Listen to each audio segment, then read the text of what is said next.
The 1968 Lotus Type 49C is always billed as the first car to feature a sponsorship livery in an F1 World Championship race. But that's not the whole truth.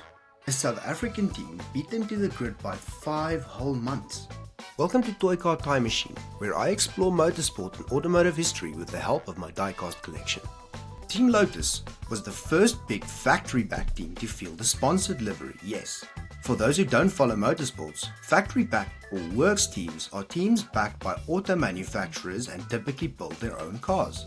The opposite of a factory-backed team is a privateer or customer team, and as the name implies, it buys its cars from manufacturers.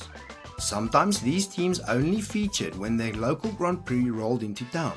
Okay, back to the liveries. Up until 1968, FIA-sanctioned motorsports required teams to race in national racing colours. For example, Team Lotus would race in British racing green with the iconic yellow accent. Cars weren't allowed logos or branding that could interfere with the national colours of the car. But with the rise of advertising and branding in the 1950s and 60s, it was becoming difficult for sponsors like BP, Shell and Firestone to see a return on investment from championships like Formula 1. So they left. The FIA, realizing that it needed to draw in new sponsors, decided to relax these regulations for the 1968 season, giving rise to sponsorship liveries. The first F1 race of the 1968 season where the regulation would be in effect was on 1 January at Kyalami for the South African Grand Prix. The Type 49C for the new season wasn't ready yet, so Lotus fielded the 1967 car for drivers Jim Clark and Graham Hill, something that was completely normal during that era. And it was still in its British racing green. Another thing that was also normal apparently was having huge 5-month gaps between races.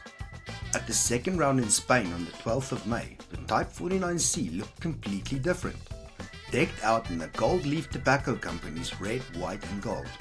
However, back in January at that same New Year's Day race, there was a car that was ready for the new regulations. A South African privateer team, Team Gunston, qualified in a Brabham BT20, looking like a pack of Gunston smokes in orange, brown and gold. Lotus was still 5 whole months off, so why the confusion?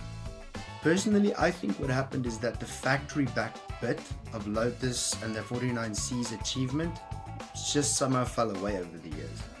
Especially because nothing really happened to Team Gunston on an international stage, so there wasn't really anything to remember.